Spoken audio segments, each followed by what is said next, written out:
সুধী দর্শক, আপনারাই তো আমাদের পথ প্রদর্শক। শুভেচ্ছা জ্ঞাপন হবে না তাই নিরর্থক।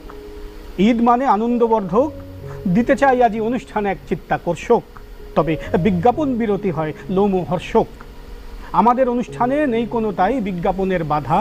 টিআরপি বাড়াতে গান হবে না প্রতি বছরের মতো বাধা। আমরা তো শেখাবো না সেমাইয়ের সাথে নুডলস রান্নার রেসিপি। ভাড়ামো হবে না লোক হাসানোর গতানুগতিক থেরাপি। আমরা তো জানি কচু গাছের সাথে ছাগল যায় না বাধা। এও জানি হাল চাষের জন্যে উপযুক্ত নয়তো কোনো গাধা।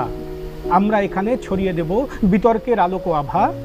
অনুষ্ঠান না বলে বলা যায় একে সাক্ষাৎ এক স্বয়ম্বর সভা। এই আসরের বিচারক যিনি, বিবাহযোগ্যা কন্যা তিনি, রূপে গুণে অনন্যা। তার তরেই আজ বয়ে যাবে যুক্তির যত বন্যা। আসুন সর্বাগ্রে পরিচিত হয়নি কারা আমাদের এই